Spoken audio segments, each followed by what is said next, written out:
We are officially now post-draft. It is time to open up the mailbag. Questions on what happened throughout the weekend, all 7 rounds of the draft, how to attack the draft, how some teams did, how some teams didn't, and why no veteran trades, all on today's Peacock and Williamson.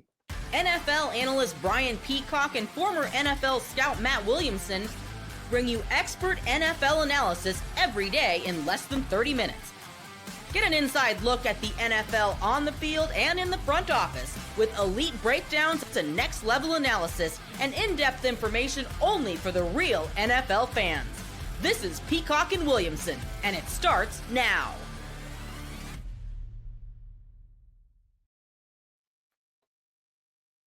Welcome to the Peacock and Williamson NFL Show. Brian Peacock alongside Matt Williamson at BD Peacock at Williamson NFL. Thanks everybody for making us your first listen on the Locked On Podcast Network.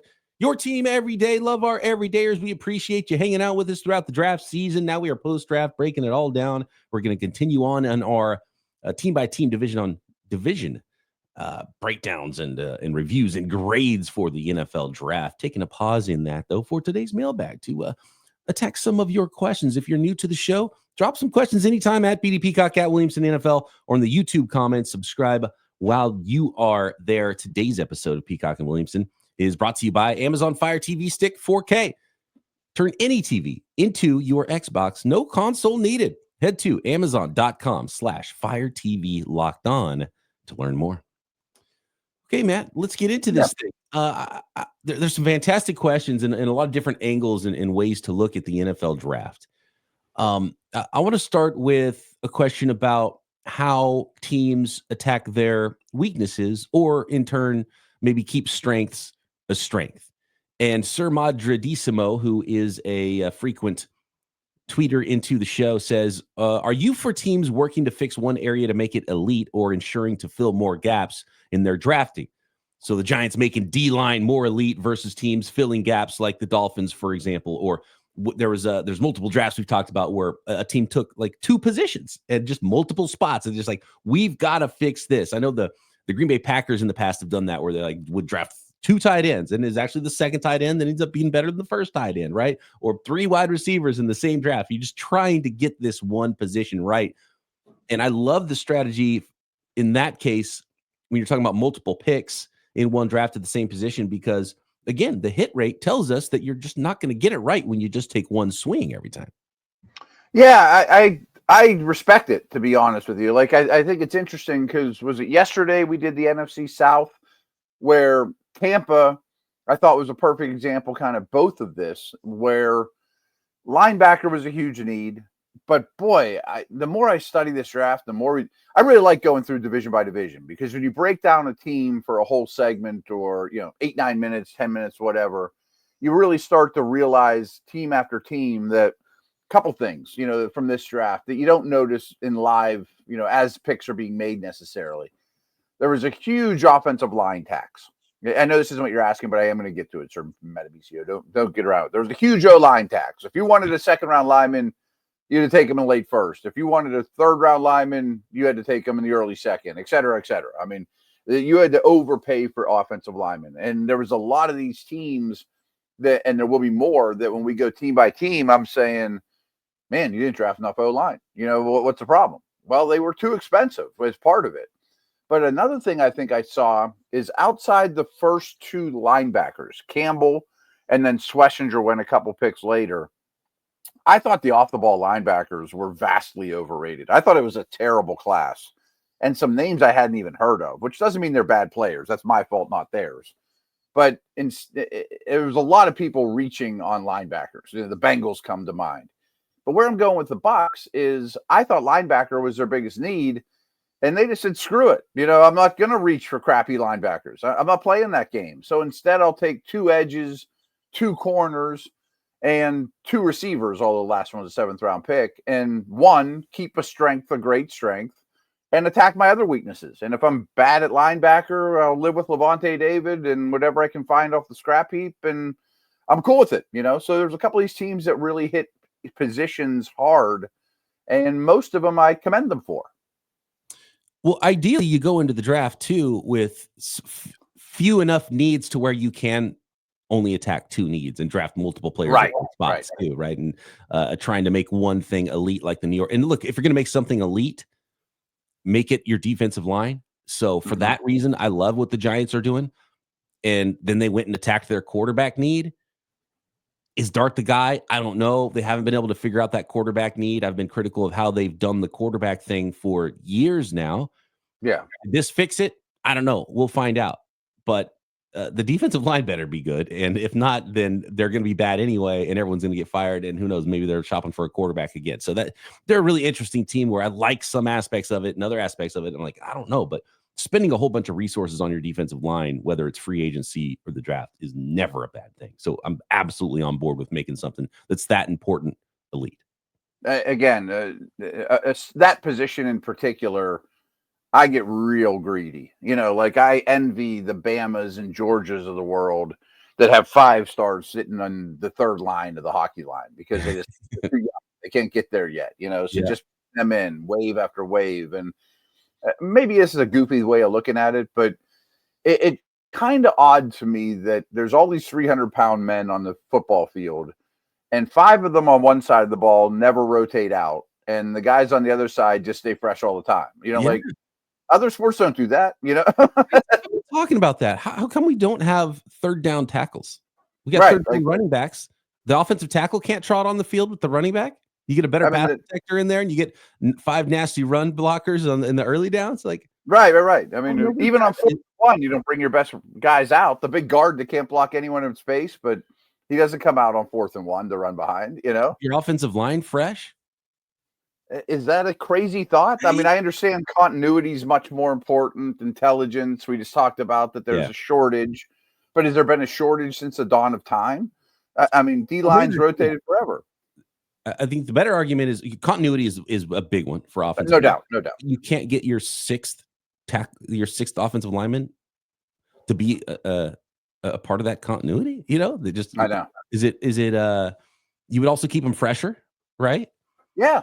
Like you said, I mean, there's definitely some guards situationally that the 6'4", 295-pound guard comes out on 4th and 1, and you bring in Booker from Alabama. You know what I mean? Like that version, and don't even hide it. I'm running right behind him. I'm giving Derrick Henry the ball behind this big fat guard that just only can run block. How come it's just a complete non-starter? Every other position in the NFL, guys swap in and out, but offensively you just can't possibly do it.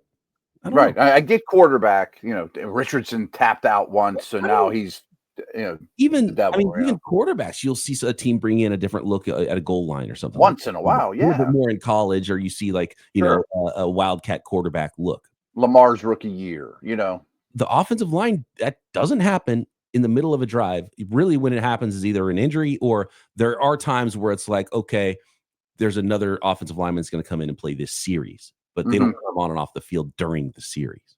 I mean, you either get benched or you get hurt is the only way you really get out of the lineup. It's not like, man, I need a breather or I'm bad on pass protection or whatever. And you kind of mentioned it.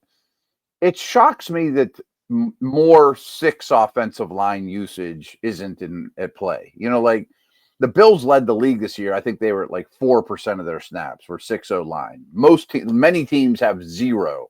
Some might have 2 a game. Don't I want to have one more wrinkle to get a 300-pound masher out there and have 4 speedy guys? You know what I mean? It's interesting. Your point about this draft, I think more than a lot of others, had just really obvious strengths and weaknesses in it. Yeah. Offensive linemen just ran out. Linebackers, there was 2 guys that I'm pretty darn sure are going to be starters. Even Demetrius Knight, who went high in the 2nd round, that was a little too high for me. Exactly. Perfect example, right? He's like 25 years old. He's bounced around. He's just okay, And the team I cover, the 49ers, they did both of those things, but opposite. Like this is a team that can't find an offensive tackle that they like to draft. They just don't draft offensive tackles, the 49ers. And in this draft, they did the same thing, and they didn't draft one. So after the draft, they ended up signing DJ Humphries because they couldn't find one in the draft that they liked, even to be a swing tackle for him. And so it was like, okay, yeah, they weren't there. They didn't want to pay the tax. I get it. And so they didn't draft an offensive lineman. At some point, you have to find a tackle that you like enough to draft, right? Eventually, you have to do that. And the Niners just don't want to do that. I was going to bring up both our teams because one of my biggest criticisms was for the Steelers. I would have liked one O lineman, even if it's 6th-round guard from some small school that probably won't pan out. You have to draft one every year. They've drafted 5 in the last 2 years, but I still would have added one. And I thought the same thing for the Niners. Like, yeah, everything's okay. Well, we'll get the Niners, probably tomorrow or next day. But man, neglected O-line. I said the same thing about the Browns. I said the same thing about a lot of teams. The Browns had a lot more resources, but in the end, I just think they dried up, like you said. But what's funny is the Niners did the opposite and took a guy who's a consensus 5th-round linebacker, Nick Martin out of Oklahoma State, who I liked, who, by the way, I had in my final mock draft to the 49ers. I think he's a great fit. But they drafted him at pick 75. I thought that was nuts, too. And there were so many instances of that, of guys I've kind of heard of, sort of heard of, and granted, off-the-ball linebackers where I've had my least attention is in the draft scouting world, because I didn't think the Steelers were going to take one, and it was a bad group. But every time a linebacker goes off the board, I'm like, who's that? Or why did he go 3 rounds earlier than he should have? Because and he's probably going to be a lifetime special teamer. You know? And so, I think most years, if it wasn't for the team really trying to force a need and find somebody that they needed really bad at that position, and a class that they had to overdraft somebody, that pick would have never usually happened. So does that turn out to be a bad pick in the end? Because it was clearly, I think, a forced pick, even though he's a really good player. And I was talking about how he's getting slept on in my mock draft in the 5th round. Top 75. It's like, okay, was that the spot that maybe you could have found an offensive tackle there or an offensive lineman to draft there and held your water? But, they couldn't. So they kind of did both at the same time, which is fascinating. So I think we're both good at this and as part of our jobs, but I think we could even be better. And hindsight tells us it often. And so that's why I love free agency and the draft so much, is teams can't lie with their money and their draft picks. Right. But free agency told us that the O-line linebacker situation in the draft was probably going to go this way. Like, there was a lot of starting caliber linebackers set to hit free agency, and almost all of them got resigned before the free agency buzzer opened. They didn't let those guys go. I'm going to lock them up because I don't want to go to the draft for this crappy linebacker class. And all the offensive linemen made a ton of money. And that's what I'm saying. Our buddies Dan Moore and Jalen Moore are making $20 million. I really don't want to go to the draft for the offensive lineman. You know what I mean? So they tell you things, and we should have recognized it. Absolutely. Next, let's talk about why there was no veteran trades in this draft and what is going on with some players that might be in limbo with their current teams, and a whole lot more from the post NFL draft mailbag next. Today's episode of Peacock and Williamson is brought to you by Gametime. And look, if you ever want to go to a sporting event, which I'm sure you do if you're listening to this podcast, or any concerts or any comedy shows or any theater events near you, you got to have Gametime in your pocket ready to go. So download the Gametime app today and use code LOCKEDONNFL for $20 off your first purchase on Gametime. And with Gametime, you can get phenomenal deals on last-minute seats, even NBA playoff games. Every bucket, every defensive stop, every moment feels huge. It's electric to be in the arena. And with Gametime, you can be part of it without the stress of last-minute ticket hunting. Up to 60% savings on last-minute deals. And prices on the app actually go down the closer it gets to tip-off, or the first pitch of a baseball game, or the opening band hitting the stage of the concert you're trying to go to. So take the guesswork out of buying tickets with Gametime. Download the Gametime app, create an account, and use code LOCKEDONNFL for $20 off your first purchase. Terms apply. Again, create an account and redeem code LOCKEDONNFL for $20 off. Download Gametime today. Last minute tickets, lowest price guaranteed.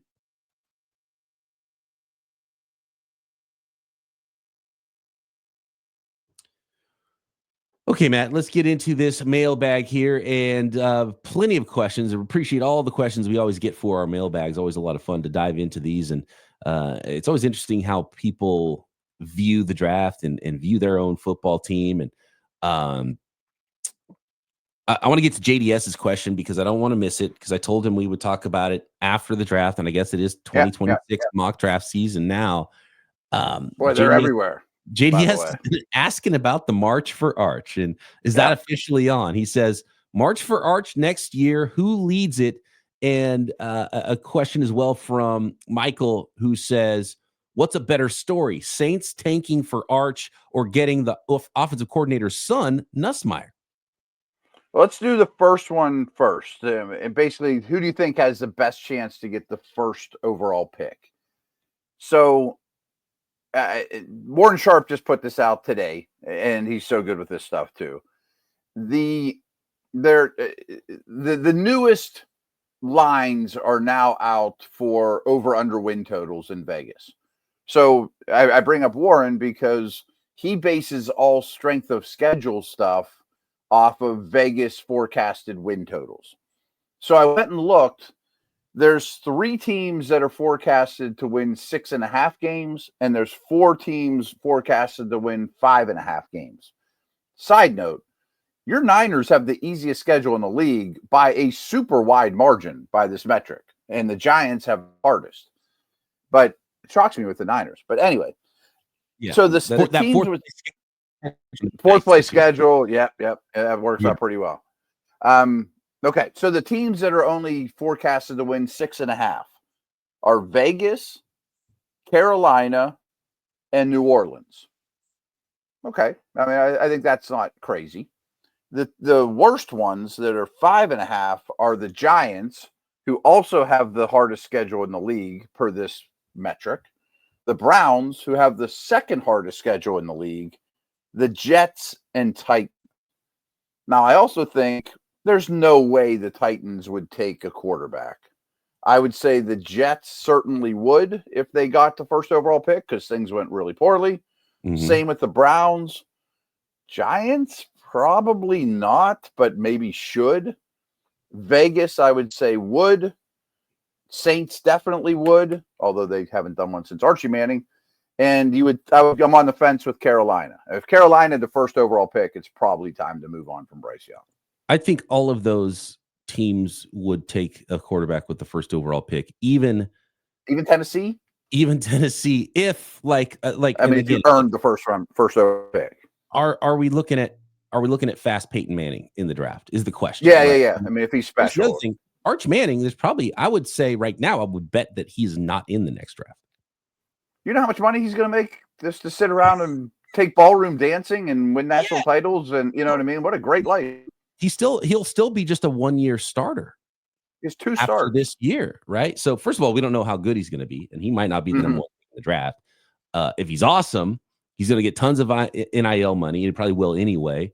And I think his family would probably coach him into staying because it's helpful for you to be a better NFL player. Ultimately, they're worried about the 3rd NFL contract more than where he's drafted as a rookie, right? And so, maybe to your point, I mean, wins a national title, he probably only has 15, 16 career starts. Right. Yeah, even if he plays the most amount of possible games. Right. And is that enough? That's almost 2 years worth of starting. Will they feel good about it? Will he feel good about it? You never know. But I would say right now, the odds are, like, if you said, okay, it's Arch Manning or the field, I'll definitely take the field because I don't know if he's even going to the draft. Yeah, but, and I was fielding this question really not Manning specific, more who's going to earn the first pick in the draft and would they take a quarterback? Well, and so like for the Giants, it's a different regime if they're number 1, probably. Yeah. Did that GM, the new GM, new coach, do they like Dart anyway? Right. And so it's he would have to blow your doors off. And how much did he even play? I mean, I doubt he's going to be the opening day starter, but he might finish the season when they're 0-8. I mean, for them to own, I mean, I'm assuming they get the first overall pick, so things went bad. Right. We saw what the teams move away from late first, early second round quarterbacks in a heartbeat. Right. And I mean, we saw what a top 10 pick was like with Josh Rosen in the Cardinals, and they moved off of him after 1 year too. So with a new regime. I don't like that type of a quarterback. I want a runner. So it's unlikely for the Titans, but they will have seen him for a year. And if they like the new guy, the new prospect better, then the Colts said, you know what? Thanks for everything, Peyton Manning. We're going to draft Andrew Luck. That was Peyton Manning. Obviously he was old at the end. He was old in that, but still. Injuries, and which is why they had that pick. But if Luck comes out, you don't turn your back on him. If Arch Manning is that level of like Andrew Luck prospect or whoever the quarterback is at number 1, I mean, I could see any of those teams being like, I don't care who our quarterback is. We're taking this guy. Do you think that that's really the crop? I mean, anyone. I mean, your Niners, I didn't think this time last year would have the 10th pick in the draft. They got hit hard by injuries. So anyone could get hit hard. But Yeah. Giants, Browns, Jets, Titans, Raiders, Panthers, Saints.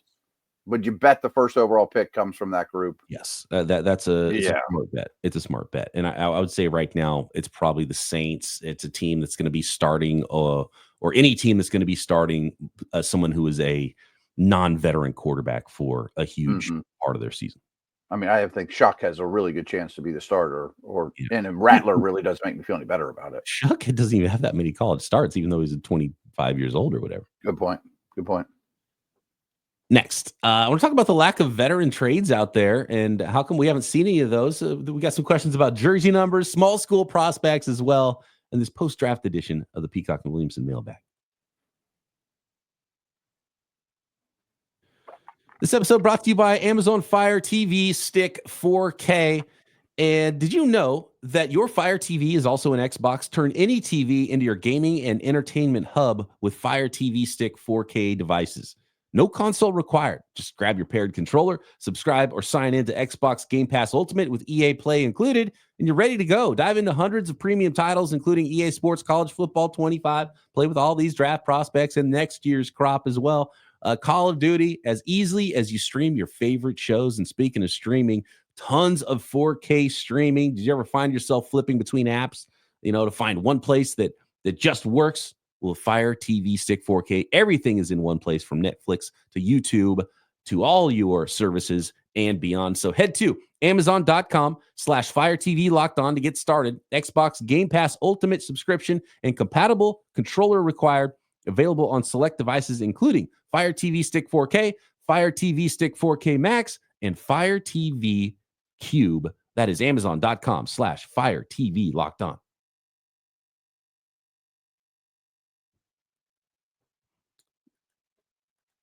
Jalen Ramsey, Tyreek Hill, who else was rumored out there? There was a lot. Pickens was a name. Pickens, another big one. We didn't see any veteran trades. That shocked me. Hendrickson, yeah, I feel like that's they're trying really hard for him to stay. He would have to force himself, I think. And but man, we didn't see any. What's going on? Could that still happen? And Schefter put out a list right before the draft of like 8 to 10 names that were all recognizable, to say the least. Like you said, Ramsey, Tyreek, et cetera, et cetera. That shocked me. That almost always happens on draft day. That you see one or two big name guys change teams, and we saw none. I don't know what's up with that. I mean, do you think that that's still in the cards? But now to be a future pick, it can't help you this year. But I also think teams might look at it like next year's draft's more valuable than this year's draft. Do you think that has anything to do with it? Do I want this year pick? Do I want last year pick? I really don't think that has anything to do with it. I always bring things back to the Steelers. Like, I threw it out. I can tell you that there were talks about Pickens, from what I understand, but it was like, we'll give you a third or fourth. And they're like, I'll just run back Metcalf and Pickens and see how it goes. And I've thrown out on another podcast, I don't love the Steelers secondary, especially at corner. And they have a lot of cap space. And this is not what they do, but throw a 5th-round pick to the Dolphins for Jalen Ramsey? You could get them cheap if you have money. There's a lot of players like that if you have money right now, if you're one of these teams with cap space, you could improve pretty quickly with a mid to late round pick. Yeah, maybe just the asking price was too high, and that a little bit lower the closer it gets to the new season. The June 1st time, training camp time. And so maybe teams just didn't, like maybe the Steelers were like, okay, cool, we need that 2nd round pick back that we spent for DK Metcalf, and it didn't happen. And then the player they wanted to draft with a pick they would have gotten for Pickens wasn't there anymore, and so it's like, well, we're not going to trade any of these picks anymore, or we wouldn't accept any picks that are still left on the board for Pickens because we don't want to give them away. And so maybe just the nature of how the draft went is why none of those trades happened. So I don't know. That is a little bit surprising. Usually there's some kind of movement like that. The other thing is, I think teams, especially these days, it's like as soon as a player is rumored to be available in trade, well, that just means that they're about to get cut. So let's just wait anyway. Yeah, and I think that wave has gone. Everyone's cap compliant now. Now maybe Cousins moves or something like that, or maybe Carr moves after June 1st. I mean, I think those are possible. But Ramsey's the one that it sounded like he's not going to be a Dolphin. Like the Steelers are fine keeping Pickens. I mean, the Bengals want to keep Hendrickson. I think the Dolphins want to keep Tyreek, but sounds like Ramsey's not going to be a Dolphin. I'm trying to think of the Dolphins draft here, and what did they do did they do something at corner that makes you think like, okay, yeah? No, they got all big people finally, and then they didn't have a lot of picks. They ended up with Big Jonah from Arizona, and they ended up with Kenneth Grant. Right, so they went extra large in the first 2 rounds, and then didn't pick again until round 5 with Grant and Savanea, and then they did draft Jason Marshall out of Florida, corner. Dante Trader as well with the next pick. So yeah, it doesn't sound like they were. Are they prepared still? Like maybe they shifted. Are they prepared to lose Jalen Ramsey and be okay in the secondary still? It's not great. I don't know. They were getting mocked corners all day long at 13. They went Kenneth Grant. They didn't draft a corner in the second round. They passed on Will Johnson in the second round too. So I was trying to find this Schefter tweet because. I mean, there were names. I mean, there were little names like Treylon Burks, but there was Cousins. Howell did get traded. I forgot about that. Yeah. Will Levis did not. I think he still could or should. Dallas Goedert, Mark Andrews. I mean, so there were a couple names out there that you thought had a decent chance of moving that didn't. Thibodeau was another one. That's not going to happen now, I guess. They picked up his 5th-year option. We have to have a 5th-year option conversation at some point too. A 5th year. I don't think that changes. That doesn't matter. Yeah, for trading him necessarily, because Jari Alexander was the one I was on the tip of my tongue. Oh, there you go. Yeah, none of them moved anywhere.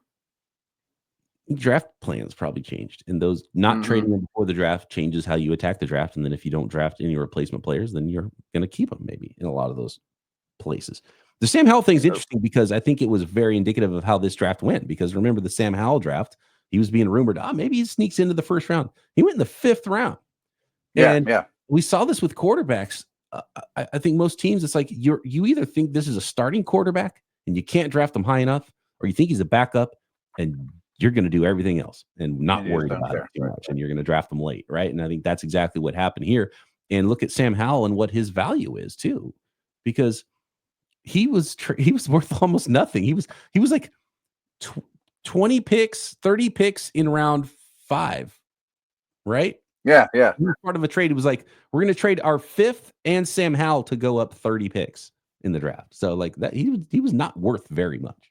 No, and he's changed teams twice in the last year or so for pennies on the dollar too. Nobody's given up a lot for him, and he could be my number 2. I don't even think he's terrible. You know what I mean? That's not even an indictment on the player. He's okay. No, it's also why you're not just taking swings on quarterback like crazy, and teams just don't want to do that because there's like, well, we can with Sam. We're not going to draft Sam Howell in the first round. We can go get Sam Howell for nothing. So that's the big gap with quarterbacks that we saw. And then we saw that's why I didn't like the Shuck pick. It was like Shuck closer to the second group. Even Dart, are they closer to the second group than the first group? Right? Yeah. So, and to be honest, the Steelers are the best example because they made the mistake a couple years ago with Pickett of forcing it, and then this year just said, "No, not gonna do it." Will Howard in the 6th. That's fine. Is he really that much different than Jackson Dart? Maybe not. I know that sounds crazy, but I would rather Will Howard for a 6th-round pick than Dart for a 1st. Great question here from Josh, who is the Jerry Rice of question askers. He says, before the draft, you mentioned Green Bay and Buffalo didn't have anyone who was a closer on either offense or defense. Did that change during the draft for either team? We have a question that kind of ties into one of those ideas as well from Josh, asking about jersey numbers. He says, why do people care about what number a player gets? What's the problem with a quarterback wearing 41 or a lineman wearing 4? I can answer that number question very easily. I just want to be able to watch a game and easily identify what I'm looking at. So that's why the numbers are important to me. And especially important, it's getting more difficult in college too. And with players being like, 220-pound linebackers, you're like, okay, is that a safety? Is that a linebacker? I need to tell where this guy's lined up and what position this is very quickly. And so it's a lot easier if it says 50 something instead of like single digits. And by the way, so this question about the Packers, Matthew Golden apparently is going to wear number 22. Look, but on its own, 22 is a great number. I'm wearing a San Francisco Giants shirt right now. My guy Will Clark. I grew up. That was my idol. Clark, number 22, right? I love number 22. But for a wide receiver, I just hate it. It doesn't look right. And No. and it's like his bust potential went up like threefold, I think. Oh because yeah, he's got no chance now. Like, okay, to answer the question real quick. Well, also I will say whenever they allowed like linebackers to start wearing 4 and things like that, Peyton Manning and Tom Brady lost their mind. Like right. because they set protections by 52's the mic. Well, it's harder for them with the thing the play clock clicking like crazy. Like, why is 4 the mic? 4 shouldn't be the mic. 52's been the mic my whole life. You know what I mean? 55 is the mic, whatever. Positionless. So in a lot of ways, it probably helps the defense, and they want to have a lot of guys with the similar numbers. Yeah, probably do. As for the Packers and Bills, I think the Packers are hoping Golden is that guy, a difference maker, but you weren't picking early and it wasn't a draft littered with, big time players. I wanted to make another note too, that we talked about this on the Packer recap. Jari Alexander, we was rumored to be moving, but the only corner they drafted, I think, was a 6th or 7th rounder. So he sure looks like he's staying put for now. I mean, unless they swap him for Ramsey, as you mentioned, which I thought was funny. And where else were we going on this? Oh, the Bills. They did that real quick on the Packers. Their closer might be Anthony Belton, just to run behind at the end of games if you have him. Because he's a monster and a master in the run game there in the second round. And I think the Bills, again, these teams were picking late. It wasn't like they were going to get Abdul Carter as their closer. But the Bills drafted 3 defensive linemen really high. And back to our hockey wave defensive linemen, O linemen don't rotate, do the E linemen do. There's going to be a lot of guys getting snaps for Buffalo. So maybe they close teams out with depth on the D line, Yeah, and they got a big one and a pass rusher. And by the way, didn't they trade up for all 3 of them too?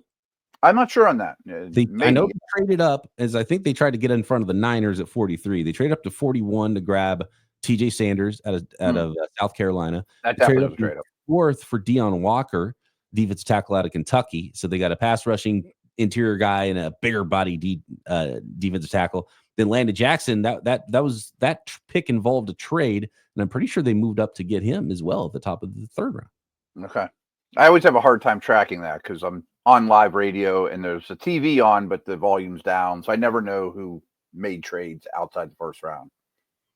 So Bills, I think that's what that was all about.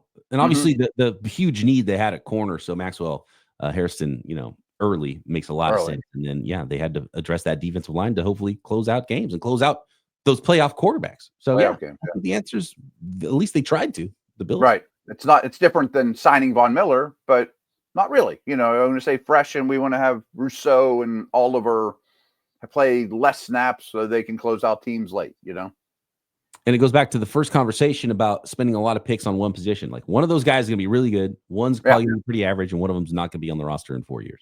Yep. Again, when we talked about the Bucs, they took Parrish, who we both think is a high floor player, and Benjamin, who is the lowest floor you could ever have at corner. You know what I mean? Because of injury, but a super high ceiling is a starting, legit dude on the outside.